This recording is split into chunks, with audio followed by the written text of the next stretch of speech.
We economic hitmen really have been the ones responsible for creating this first truly global empire. And we work many different ways.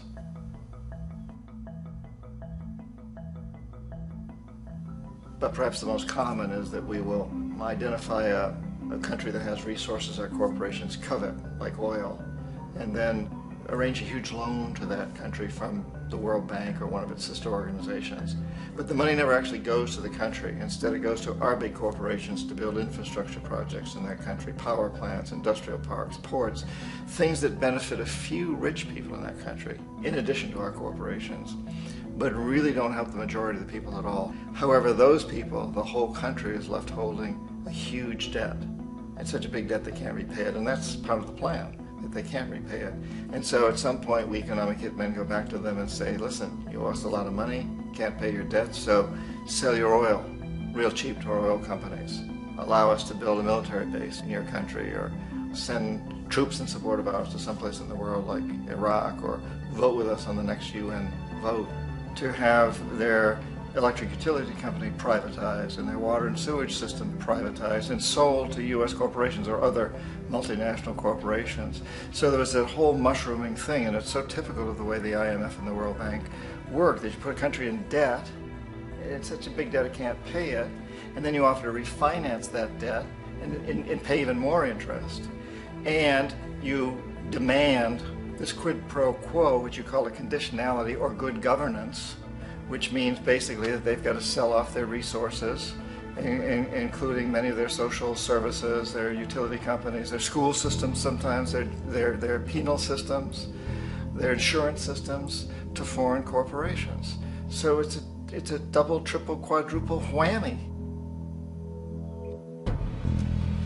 The precedent for economic hitmen really began back in the early 50s when democratically elected Mossadegh, who was elected in Iran, he was considered to be the hope for democracy in the Middle East and around the world. He was Time Magazine's Man of the Year. But one of the things that he'd run on and began to implement was the idea that foreign oil companies needed to pay the Iranian people a lot more for the oil that they were taking out of Iran. The Iranian people should benefit from their own oil. Strange policy. We didn't like that, of course. But we were afraid to do what we normally were doing, which was to send in the military. Instead, we sent in one CIA agent, Kermit Roosevelt, Teddy Roosevelt's relative. And Kermit went in with a few $1 million and was very, very effective and efficient. And in a short amount of time, he managed to get Mossadegh overthrown and brought in the Shah of Iran to replace him, who always was favorable to oil. And it was extremely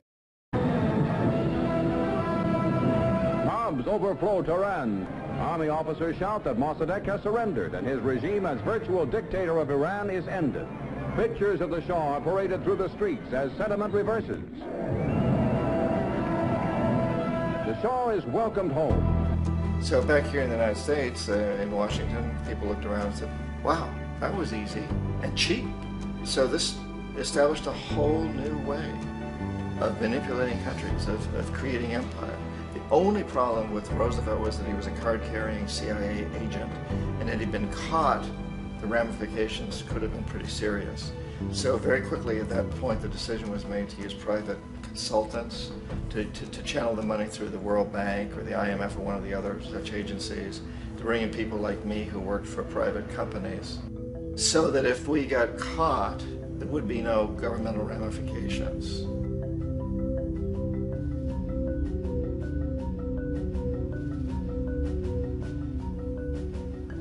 When Arbenz became president of Guatemala, the country was very much under the thumbs of United Fruit Company, the big international corporations. And Arbenz ran on this ticket that says, you know, we want to get the land back to the people. And once he took power, he was implementing policies that would do exactly that, give land rights back to the people. United Fruit didn't like that very much. And so they hired a public relations firm, launched a huge campaign in the United States to convince the United States people, the citizens of the United States, and the press of the United States, and the Congress of the United States, that Arbenz was a Soviet puppet, and that if we allowed him to stay in power, the Soviets would have a foothold in this hemisphere. And that at that point in time was a huge fear on everybody's mind, the Red Terror, the Communist terror.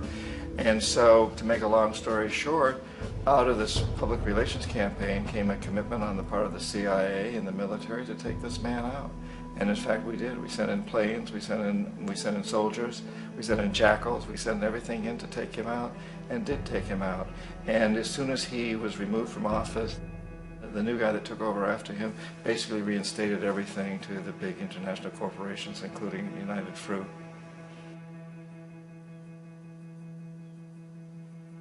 Ecuador for many, many years had been ruled by pro-US dictators, often relatively brutal. Then it was decided that they were going to have a truly democratic election. Jaime Roldos ran for office, and his main goal, he said, as president would be to make sure that Ecuador's resources were used to help the people. And he won, overwhelming, by more votes than anybody had ever won anything in Ecuador. And he began to implement these policies to make sure that the profits from oil went to help the people. Well, we didn't like that in the United States. I was sent down as one of several economic hitmen to change Roldos, to corrupt him, to bring him around, to let him know, okay, you can get very rich, you and your family, if you play our game, but if you continue to try to keep these policies you've promised, you're going to go. He wouldn't listen. He was assassinated. As soon as the plane crashed, the whole area was cordoned off. The only people allowed in were U.S. military from a nearby base and some of the Ecuadorian military. When an investigation was launched, two of the key witnesses died in car accidents before they had a chance to testify. A lot of very, very strange things that went on around the assassination of Jaime Roldos. I, like most people who've really looked at this case, have absolutely no doubt that it was an assassination. And of course, in my position as an economic hitman, I was always expecting something to happen to Jaime, whether it be a coup or assassination, I wasn't sure, but that he would be taken down because he was not being corrupted. He would not allow himself to be corrupted the way we wanted to corrupt him.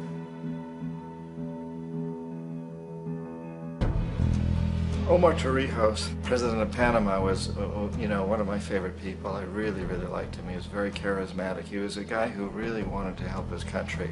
And when I tried to bribe him or corrupt him, he said, look, John, he called me Juanito. He said, look, Juanito, I don't need the money. What I really need is for my country to be treated fairly. I need for the United States to repay the debts that you owe my people for all the destruction you've done here.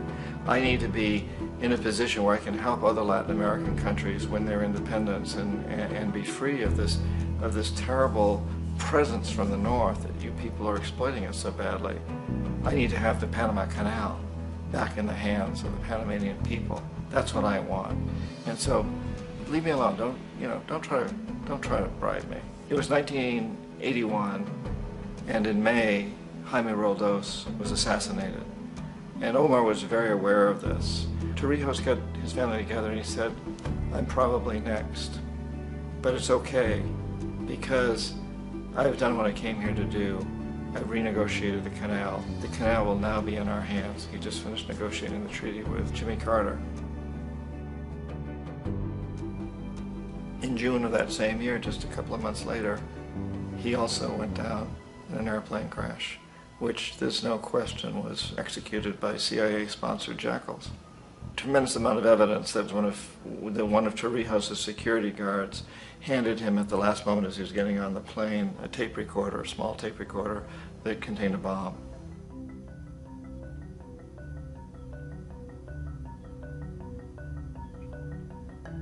It is interesting to me how this system has continued pretty much the same way for years and years and years, except the economic hitmen have got better and better and better. Then we come up with, very recently, what happened in Venezuela. In 1998, Hugo Chavez gets elected president, following a long line of presidents who had been very corrupt and basically destroyed the economy of the country. And Chavez was elected amidst all that. Chavez stood up to the United States, and he's done it primarily demanding that Venezuelan oil be used to help the Venezuelan people. Well, we didn't like that in the United States. So in 2002, a coup was staged, which there's no question in my mind, and most other people's minds, that the CIA was behind that coup.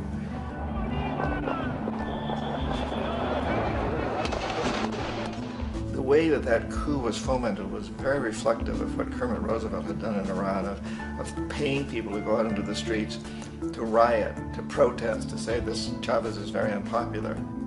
You know, if you can get a few thousand people to do that, television can make it look like it's the whole country, and things start to mushroom. Except in the case of Chavez, he was smart enough, and the people were so strongly behind him that they overcame it, which was a phenomenal moment in the history of Latin America.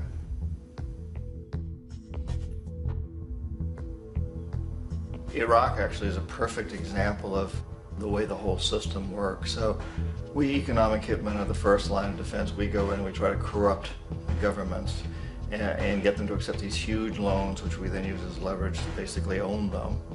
If we fail, as I failed in Panama with Omar Torrijos and in Ecuador with Jaime Roldos, men who refused to be corrupted, then the second line of defense is we send in the jackals. And the jackals either overthrow governments or they assassinate. And once that happens and a new government comes in, and boy, it's going to toe the line because the new president knows what will happen if he doesn't. In the case of Iraq, both of those things failed. Economic hitmen were not able to get through to Saddam Hussein. We tried very hard. We tried to get him to accept a deal very similar to what the House of Saud had accepted in Saudi Arabia, but he wouldn't accept it. And so the jackals went in to take him out. They couldn't do it. His security was very good. After all, he had one time worked for the CIA. He'd been hired to assassinate a former president of Iraq and failed, but he knew the system. So in '91, we send in the troops and we take out the Iraqi military. So we assume at that point that Saddam Hussein is going to come around. We could have taken him out, of course, at that time, but we didn't want to. He's the kind of strong man we like. He controls his people. We thought he could control the Kurds and keep the Iranians in their border and keep pumping oil for us. And then once we took out his military, now he's going to come around. So the economic hitmen go back in the 90s without success. If they'd had success, he'd still be running the country. We'd be selling him all the fighter jets he wants and everything else he wants. But they couldn't, they didn't have success. The jackals couldn't take him out again, so we sent the military in once again, and this time we did the complete job and took him out, and in the process created for ourselves some very, very lucrative construction deals. We had to reconstruct a country that we'd essentially destroyed, which is a pretty good deal if you own construction companies, big ones. So, you know, Iraq shows the three stages. The economic hitmen failed there, the jackals failed there, and as a final measure, the military goes in. And in that way, we've really created an empire, but we've done it very, very subtly. It's clandestine. All the empires of the past were built on the military, and everybody knew they were building them. So that the British knew they were building them, the French, the Germans, the Romans, the Greeks. And they were proud of it, and they always had some excuse like spreading civilization, spreading some religion, something like that. But they knew they were doing it. We don't. The majority of the people in the United States have no idea that we're living off the benefits of a clandestine empire, that today there's more slavery in the world than ever before. And then you have to ask yourself, well, if it's an empire, then who's the emperor? Obviously, our presidents of the United States are not emperors. An emperor is someone who's not elected, doesn't serve a limited term, and doesn't report to anyone, essentially. So you can't classify our presidents that way. But we do have what I consider to be the equivalent of the emperor, and it's what I call the corporatocracy. The corporatocracy is this group of individuals who run our biggest corporations, and they really act as the emperor of this empire. They control our media, either through direct ownership or advertising. They control most of our politicians because they finance their campaigns, either through their corporations or through personal contributions that come out of the corporations. They're not elected, they don't serve a limited term, they don't report to anybody. And at the very top of the corporatocracy, you really can't tell whether a person's working for a private corporation or the government because they're always moving back and forth. So, you know, you've got a guy who one moment is the president of a big construction company like Halliburton, and the next moment he's vice president of the United States, or the president who is in the oil business. And this is true whether you've got Democrats or Republicans in the office. You have the moving back and forth through the revolving door. And in a way, Our government is invisible a lot of the time, and its policies are carried out by our corporations on one level or another.